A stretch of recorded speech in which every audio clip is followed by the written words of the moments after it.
Вообще, мне о Сунс рассказал мой друг. Он, то есть, на год старше меня. Он учился в таком же профиле. На тот момент он был в 10 классе, я был в 9. И я узнал о таком мероприятии, как День открытых дверей. И заинтересовался, пришел на этот день со своим другом. Узнал о том, какие есть профили, то есть лингвистические, в которые я поступил. Оно того стоит, я хочу сказать. Несмотря на трудности, тут очень интересно. Здесь проводятся конференции, всякие мероприятия различные. Также здесь, как известно, проводятся уроки в виде 2 часов, ну то есть пар. Занятия тут более углубленные и более сложные, что как бы помогло мне развить мои навыки и углубить свой интерес в гуманитарные науки.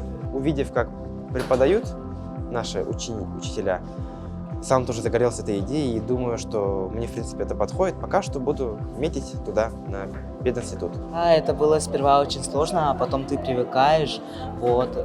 И на вступительных там можно было общаться вот с такими очень интересными людьми, вот. Допустим, лингвисты, физики, допустим, вот. И именно эти друзья меня подтолкнули тоже поступить сюда. Я нашел нового себя, которого я очень долго искал. При поступлении, я вот сразу лингвистический профиль сразу мне очень понравился, потому что я увлекаюсь английским языком и другими языками. Мне хотелось бы изучать больше. И вот когда я сдавала экзамены, здесь у нас был профильный экзамен русский язык и английский. А вот остальные там математика, например, у нас было просто зачет, не зачет, как просто базовое. Поступление мне далось нормально, мне не было трудно. В основном из-за математики я немножко взволновалась, а так английский и русский мне дались довольно просто. А так, для меня было просто.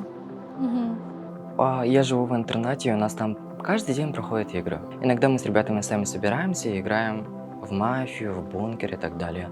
А иногда активисты нашего интернета устраивают игры по командам и так далее. Ребята, главное, не переживайте, потому что поступить сюда, конечно, тяжело, но если у вас есть базовые знания, то все будет хорошо.